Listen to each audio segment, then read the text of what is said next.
I died on a Tuesday. The worst part wasn't the pain. It wasn't the fear. It was finding out while my heart was literally stopping that I was the only one who didn't know my marriage was already dead. Welcome back to Dad's True Revenge. Grab your snacks, get comfortable, and remember, the people in these stories have every chance to behave themselves. They just chose wrong. Drop a comment and be sure to subscribe. You're going to love it. Here, let me take you back to the beginning. I'm Jasper Bryce.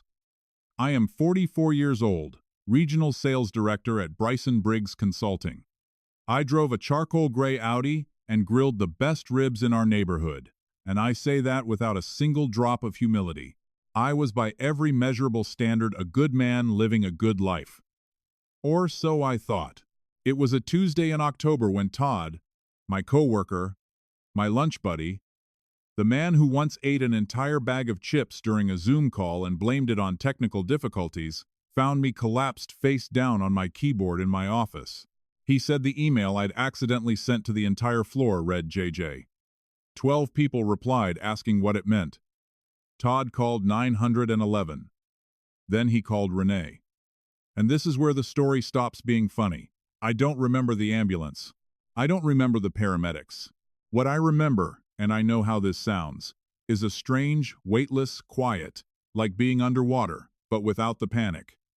No pain, no noise, just stillness.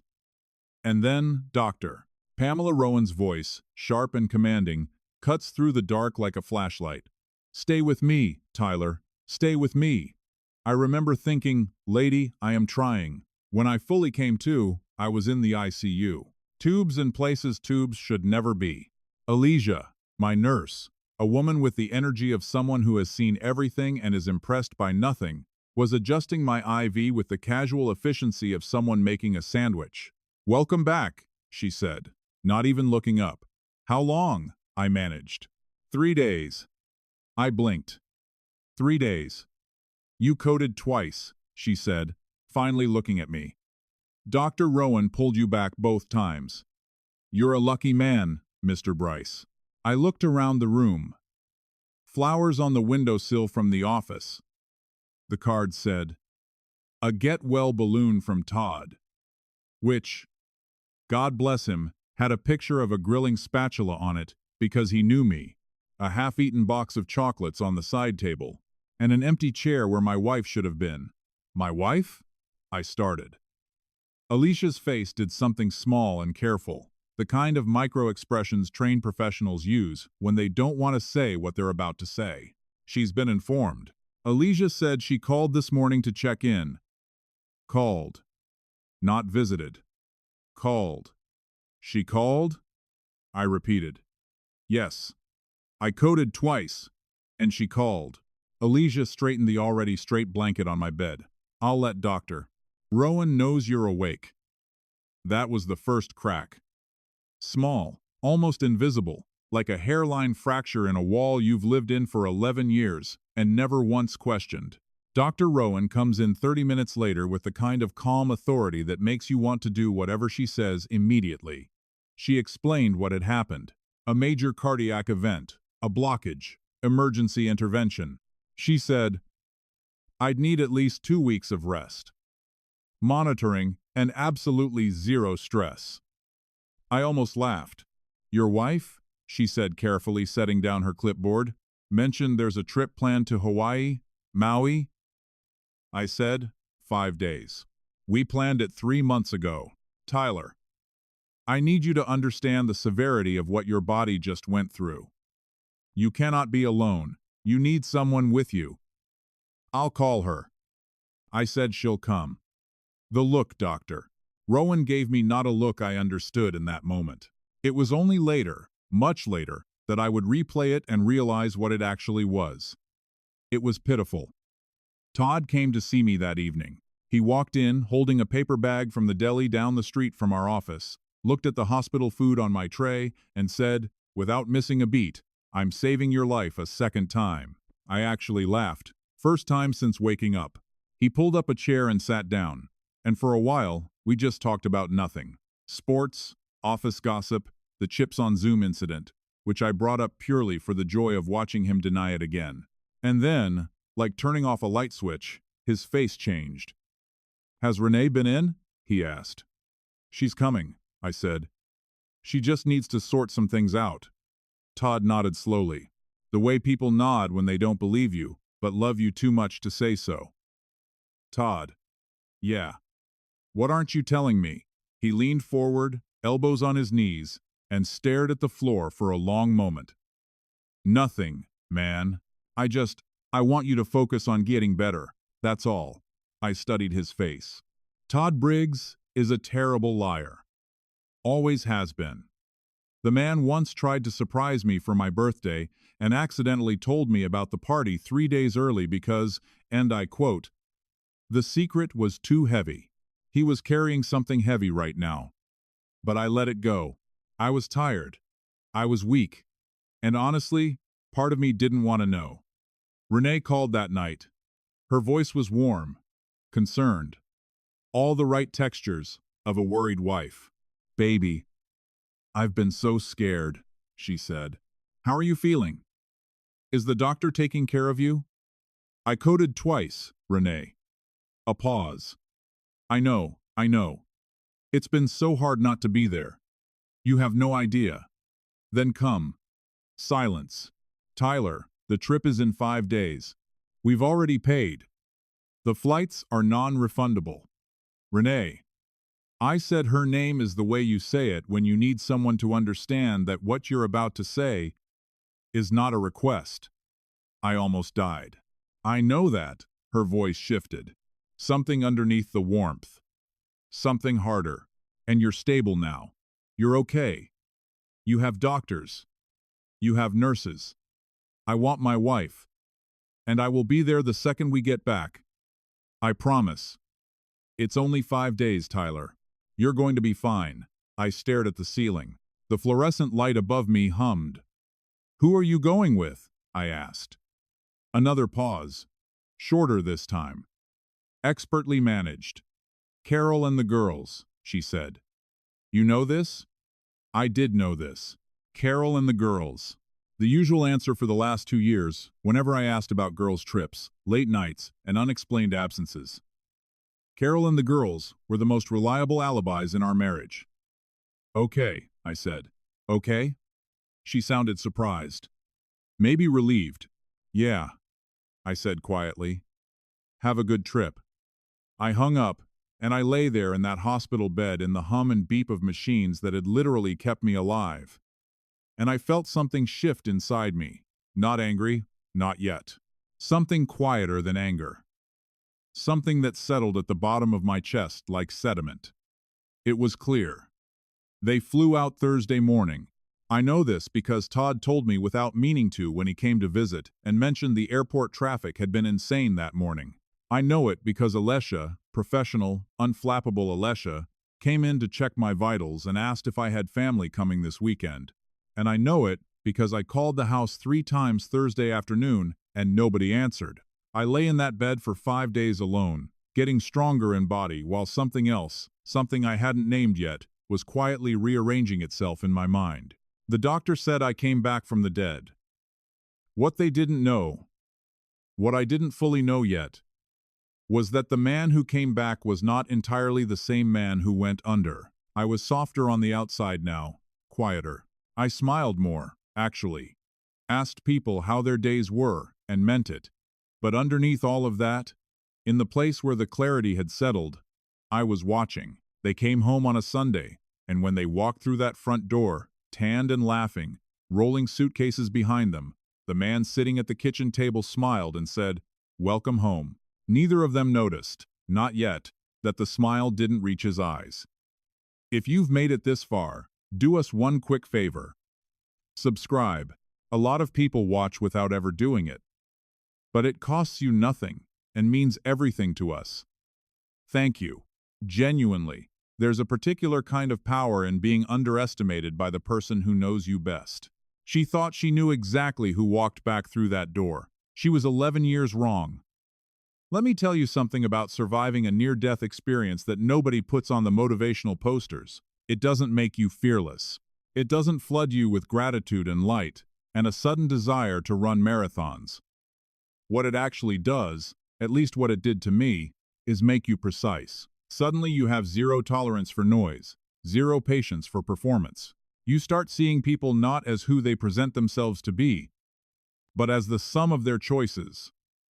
And choices, unlike words, don't lie. Renee had been speaking for a long time. I just hadn't been listening. The first morning after they came back, I woke up before she did. I made coffee, set 2 mugs on the counter, stood by the kitchen window, and watched the neighbor's dog chase a squirrel that would never catch. And I thought, I understand you completely, buddy. Renee came downstairs in her silk robe, hair wrapped, smelling like the coconut sunscreen that still stuck to her skin from 5 days of Maui beaches. She stopped when she saw me standing there. "You're up early," she said. "Couldn't sleep," I said. "Coffee's ready." She poured herself a mug and leaned against the counter. "How are you feeling?" She talked for 20 minutes about sunsets and snorkeling and a restaurant on the water where the shrimp tacos were apparently life-changing. She talked with her hands the way she always did when she was animated, and I stood there, mug in hand, nodding in all the right places, watching. Because here is what I noticed. In 20 minutes of talking about a 5-day vacation, she mentioned Carol exactly once in passing. Like a footnote, Carol, who was apparently the reason the trip couldn't be canceled. Carol, who I'd never actually spoken to on the phone in 2 years, despite Renee apparently spending every other weekend with her. "Did Carol enjoy the shrimp tacos?" I asked. A half-second pause. "Microscopic. She loved them." "Good," I said. "I'd love to hear about it sometime. Maybe we could all have dinner. You, me, Carol, her husband." "What's his name again?" Renee looked at me over the rim of her mug. "Jeff." "Jeff," I repeated, smiling. "Right. Let's do that sometime." She smiled back. Neither of us meant it. I went back to the office 2 weeks later against Dr. Rowan's mild protests and Todd's dramatic ones. Todd met me at the elevator with the energy of a man who had prepared a speech. "Before you say anything," he started. "Good morning, Todd. I just want to say that I support you, whatever you're going through, and I'm here. And also, you look terrible." "Thank you," I said. "I missed you too." We walked to our offices, and he stopped at my door, leaning against the frame. His voice dropped. "Tyler, man, are we going to talk about it?" I sat down at my desk. Same desk where my heart had stopped. Someone had cleaned the keyboard. I noticed the keys were slightly shinier than before. "Todd, probably." "Talk about what?" I said. "You know what?" I looked at him. Todd Briggs, who had eaten chips on a Zoom call and was blamed for technical difficulties. Todd Briggs, whose face could not hold a secret for longer than 72 hours. Todd Briggs, who had known something in that hospital room and chose, out of love, to stay quiet. "How long have you known?" I asked. He closed my office door behind him. He sat down, and then he told me. It had started, according to Todd, about 8 months ago. A company mixer. Renee had come to pick me up. I remember this. A Thursday evening. She'd worn the green dress, and Griffin Sloan had been there. Griffin Sloan, who worked in the mergers and acquisitions firm 2 floors above ours in the same building. Griffin Sloan, who was 41, recently divorced, and had the kind of jawline that made secretaries forget what they were typing. Todd said he'd seen them talking by the bar for 20 minutes, while I was across the room doing what I always do at company events, being excellent at small talk and terrible at leaving. He said he hadn't thought much of it then. He started thinking more about it 3 months later when he saw Renee's car parked in the building garage on a Saturday, a day when I was in Cincinnati for a conference. "I didn't want to assume," Todd said.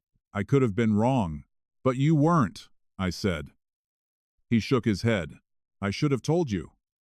"You're telling me now, Tyler." "Todd," I held up a hand. "I'm not angry at you, I promise." He looked at me the way people had been looking at me since I got out of the hospital, like they were searching my face for the version of me they recognized. The loud one. The one who made jokes at cookouts and called referees questionable names at Little League games. That version was still there. He just had a new roommate.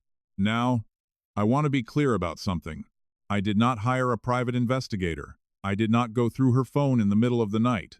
I did not confront anyone in a parking lot or send anonymous emails or do any of the dramatic things that make for good television. I simply paid attention. Griffin Sloan. I discovered through the most basic of research, a LinkedIn profile and a building directory, worked late on Tuesdays and Thursdays. Renee, I recalled, had started going to a yoga class on Tuesdays and Thursdays approximately 7 months ago. Renee had never done yoga a day in her life. The woman considered walking to the mailbox light exercise. I also noticed that her phone, which used to charge on the nightstand, was now charged in the bathroom, that she'd started laughing differently on calls, lighter, almost girlish, before walking to another room, that she bought new perfume without mentioning it. Small things, individually, nothing. Together, they formed a picture so clear it was almost artistic in its completeness. I didn't say a word. I just started making calls of my own. Lawrence Webb had been my attorney for 9 years. He was the kind of man who wore the same style of suit every day in different shades of gray, and spoke in the measured cadence of someone who billed by the hour and meant it. I walked into his office on a Wednesday afternoon and closed the door. "Tyler," he said, "you look well, considering." "I need to understand something," I said. Purely hypothetically. If a man hypothetically wanted to restructure his assets quietly, legally before a significant life change, what would that look like? Lawrence studied me for a long moment. "How significant?" he said. "Significant enough," I said. He nodded slowly, opened his desk drawer, and pulled out a legal pad. "Let's talk," he said. The weeks that followed were the strangest of my life. On the surface, everything was normal. Dinner at the table, television on the couch, Renee asking about my health, my medication, my follow-up appointment with Dr. Rowan. She was attentive now. Tender. Even the kind of tender that comes from guilt, which feels almost identical to love if you're not paying attention. I was paying attention, and here is the thing that would surprise you. The thing that surprised me. I wasn't miserable. I wasn't walking around the house drowning in heartbreak. I had cried exactly once in the shower 3 days after Todd told me. A solid 4 minutes of genuine grief for the marriage I think I had. Then I turned the water off, got dressed, and made breakfast, because the man who came back from that hospital bed had decided something. He wasn't going to perform painfully for an audience that wasn't watching. He wasn't going to beg. He wasn't going to warn. He was simply going to be ready. I remember the last normal evening clearly. We were watching something on television. I couldn't tell you what. I wasn't really watching. Renee was curled on her side of the couch, laughing at something on screen, her feet tucked under a throw blanket, and I looked at her, really looked at her, and felt something I didn't expect. Sadness. Clean, uncomplicated sadness. Not anger, not bitterness. Just the quiet grief of a man watching the last minutes of something he used to love. "You okay?" she asked, catching me looking. "Yeah," I said, "just thinking." "About what?" I smiled. The same smile from the kitchen table the day she came home. The one that sat perfectly on my face and gave away absolutely nothing. "About how fast things change," I said. She reached over and squeezed my hand. "You've been through so much, babe, but you're okay now." I looked at our hands. "Yeah," I said softly. I squeezed back for the last time. 3 days later, I moved the money. Not all of it. That would have been obvious, and I was done being obvious. Carefully, methodically, with Lawrence's guidance and the kind of quiet precision that a near-death experience installs in a man, whether he asks for it or not. I also changed one other thing. Something small that nobody would notice for weeks. The house alarm code. Because here is the thing about a man who comes back from the dead having seen everything clearly. He makes sure that when the moment finally arrives, every door opens exactly the way he planned. She didn't know it yet. Neither did he, Griffin Sloan, with his jawline and his mergers and his Maui tan, but the table was set, and Jasper Bryce was already seated, waiting, completely calm, the way only a man with nothing left to lose and everything left to prove could be. If you've been listening for a while and want stories like this to keep coming, it really helps if you hit that like button and subscribe. 97% of people never do. But that's what keeps this whole thing running. So, thank you for real. Let me tell you about the morning it all came apart. It was a Saturday, early November. The kind of morning where the sky can't decide between gray and blue, and eventually settles on both. I was up at 6, showered, dressed, made coffee, scrambled eggs, sat at the kitchen table with the newspaper, an actual physical newspaper, because near-death experiences make you nostalgic for things that slow you down. And I waited. Renee came downstairs at 8:15. She was fully dressed, hair done, light makeup, the kind of careful presentation that a woman headed to brunch with Carol put together. She'd told me about it last night, casually over dinner. Carol always. "Carol, you're up early." She said exactly the way she'd said it 3 weeks ago. "Made eggs," I said. "Sit, eat before you go." She looked surprised. "I've been cooking more since coming home from the hospital." Another thing she attributed to my newly won life. She smiled and sat down, and I put a plate in front of her, and we ate together like two people in a perfectly normal marriage on a perfectly normal Saturday morning. I was the picture of calm. Inside, I was a man watching the final seconds of a countdown he'd started weeks ago. She left at 9, kissed me on the cheek, said she'd be back by 3. I stood at the window and watched her car back out of the driveway. Then I picked up my phone and called Lawrence Webb. "It's time," I said. "Everything's ready," he said. "Good. I finished my coffee. Let's begin." Here is what Renee did not know.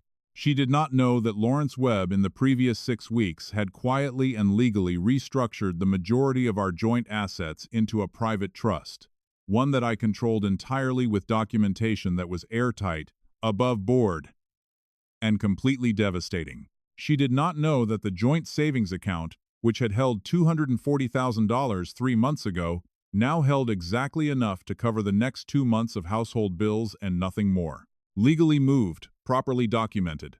Every Lawrence transfer had to be reviewed 3 times. She didn't know that I had spoken on the phone to her mother. This one requires explanation. Eleanor, Renee's mother, 71 years old, sharp as a tack, and the only person in Renee's life who has ever looked at me and said, unprompted, "You're a good man, Tyler. My daughter is lucky." Eleanor had called me in the hospital, not Renee. Eleanor. She'd sat on the phone with me for 40 minutes on day 4 of my hospital stay, crying quietly, saying she was sorry, saying she didn't know what was wrong with her daughter, saying things a mother probably shouldn't say, but that truth has a way of forcing out people eventually. Eleanor and I had stayed in touch. She did not know either that I had filed for divorce 11 days ago. Lawrence had advised discretion on the timing of the papers. We'd agreed. Let her come home on a Saturday. Let the weekend arrive. Let everything feel normal, then deliver. They walked in at 2:47. I know the exact time because I was sitting at the kitchen table. Same chair, same posture, same coffee mug, and I watched the clock the way you watched a storm rolling in from a distance. You can see it coming. You've prepared for it. And still, when it finally arrives, there's something almost breathtaking about the sheer size of it. The front door opened. Renee came in first, laughing at something, turning back toward the door, and Griffin Sloan walked in behind her, rolling a weekend bag, not a handbag, not a jacket draped over an arm. A fully zipped, this is more than a weekend brunch bag. They hadn't even looked toward the kitchen yet. Funniest thing Renee was saying, because the GPS took us completely wrong. Griffin saw me half a second later. His hand, still on the handle of the weekend bag, went absolutely still. I took a slow sip of my coffee. "Welcome home," I said pleasantly. "Griffin, right? We've never officially met." "Jasper Bryce." I nodded toward the chair across from me. "Sit down, both of you. There are some things we should probably talk about." Renee's face cycled through approximately 7 expressions in 4 seconds. Shock, guilt, calculation, the specific look of a person rapidly assembling a story. Then she landed on something that looked almost like a fence, which, and I say this with full appreciation for the audacity it requires, was remarkable. "Tyler, this isn't Renee." I said it quietly, not harshly. The way you say someone's name when you want them to understand that the version of this conversation where they talk their way out is not available. "I'm not angry. I genuinely mean that." "Sit down." Griffin cleared his throat. "Maybe I should." "You should sit," I said, still pleasant. "Because what I'm about to say involves you, too, and I'd rather say it once." They sat. I reached into the folder on the table beside my coffee mug and slid 2 sets of papers across. One to Renee. One which made her breath catch audibly. To Griffin. "Those," I said, "are divorce papers already filed. 11 days ago." I watched Renee's eyes move across the first page. "Lawrence Webb. Do you remember Lawrence?" "Renee. He handled our will. He's been handling this. Everything is documented. Everything is legal. Everything is already done." Renee looked up. Her face had gone the color of dry concrete. "The house," I continued, "is in my name. Always was, actually. You may recall you were between jobs when we bought it, and the mortgage was under my credit. Lawrence reminded me of that." I smiled pleasantly. "Helpful man." "Tyler?" Her voice came out smaller than she probably intended. "The joint account has enough to cover bills through January. After that, your attorney, and I strongly suggest you get one, will work with Lawrence on the settlement. You'll be taken care of, Renee. I'm not interested in cruelty. That was never who I was." Griffin shifted in his seat. I turned to look at him directly for the first time since they'd walked in. "I'll be honest with you. I'd spent 11 weeks building up a very specific image of Griffin Sloan in my head. I turned him into something enormous. A threat. A villain. The jawline, the suits, the mergers and acquisitions, and his perfectly divorced availability. I'd made him into something that required defeating. Sitting across from me in my kitchen, caught pale, hands flat on the table like a man waiting to be sentenced, he just looked like a person who had made a very bad decision and was now fully understanding the dimensions of it. I almost felt sorry for him. "Almost, Griffin," I said. "The building manager at Bryce & Briggs is a man named Pete Dawson. Good man. Terrible poker face. In about," I checked my watch, "40 minutes, Pete is going to receive a formally documented complaint co-signed by Lawrence Webb regarding the conduct of a senior acquisitions consultant who has been conducting a personal relationship with the spouse of a fellow tenant in a manner that created a conflict of interest in shared client meetings." I tilted my head. "You'll want to call your HR department Monday morning. Get ahead of it." The color drained from his face so completely and so rapidly that it was genuinely one of the most satisfying things I have ever witnessed in my 44 years on this earth. I picked up my coffee mug. "Any questions?" I said. There is a version of this story where Renee cried and I softened. "I want to be honest with you." She did cry eventually. The tears came after the shock, which came after a version of anger that lasted approximately 3 minutes, before she looked at the papers again and thought better of it. She cried, and it was real. I believe that somewhere underneath everything that had happened, there was a woman who once loved me genuinely. And that woman was grieving something too. But here is what I've learned about tears that arrive after consequences. They are not the same as remorse. They are the sound of a future that was expected. The house, the security, the man who grilled ribs and coached Little League and asked nothing of the world but to be appreciated, disappearing in real time. She wasn't crying for me. She was crying for the version of me she'd assumed would always be there. "You planned all of this," she said, not accusing, almost wondering. "While you were just here?" "Normal." "I was never quite normal after I came home," I said. "You just weren't watching closely enough to notice." She looked at me for a long moment. "Who are you?" she said quietly. I considered the question seriously because she deserved a serious answer. I'm the man who coded twice on a Tuesday in October, I said, and come back different. Griffin left first quickly without the weekend bag. He'd forgotten it entirely, which I found hilarious quietly and chose not to mention. Renee stayed another hour. We talked with an honesty that our marriage had apparently never been brave enough for while it was alive. She told me things. I told her things. It was the best conversation we'd ever had, and also the last one we would ever have as husband and wife. She left at 5. I stood at the window and watched her car disappear down the street. Then I called Todd. I need you to come over, I said. Are you okay? I'm excellent, I said.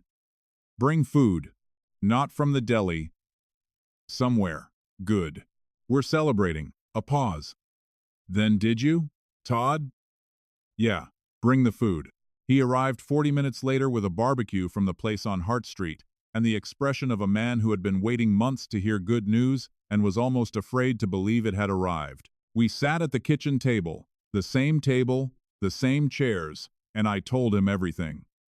He listened without interrupting, which for Todd Briggs was genuinely heroic. When I finished, he sat back, looked at the ceiling, and exhaled like a man releasing something he'd been holding for a very long time. Tyler, he said. Yeah, you are the most dangerous, quiet man I have ever met in my life. I laughed. A real one, the full, loud, unguarded kind that starts in your chest.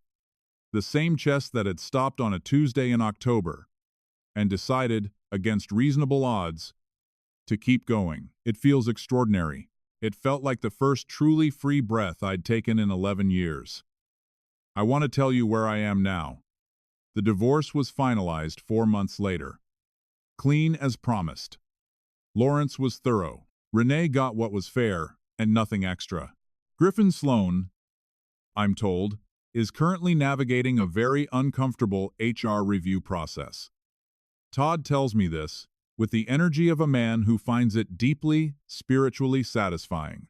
I sold the house, bought a smaller place, a lot less square footage, a lot less performing, a lot less maintaining the appearance of a life built for an audience, just enough space for a man, a good grill, and the very clear understanding that every single person in it chose to be there. Dr. Rowan cleared me for full activity at my 6-month checkup. She shook my hand at the end of the appointment and said, "You look better than any patient I've brought back." "I feel better than I ever have," I said, and I meant it completely. Alicia, my nurse. Unflappable. Seen everything, Alicia. Passed me in the corridor on the way out. She looked me up and down with the practiced eye of a woman who has watched people heal and people not heal and knows the difference intimately. "You're good, Mr. Bryce?" she said. I smiled. "The real one. The kind that reaches the eyes." "Alicia," I said, "I am absolutely magnificent. They say when you die and come back, you're supposed to have seen a light. I didn't see a light. What I saw was clarity. A clean, quiet, merciless clarity about what matters and what doesn't. About who showed up and who didn't. About who a man truly is when nobody is performing for him anymore. I died on a Tuesday. And the man who came back? He was the best thing that ever happened to me. If you liked this story, join our community by hitting that like button and subscribing for more real, raw, and family-centered stories. And as always, thank you for being a part of this sphere. Would you like me to find more stories with themes of resilience and new beginnings for you?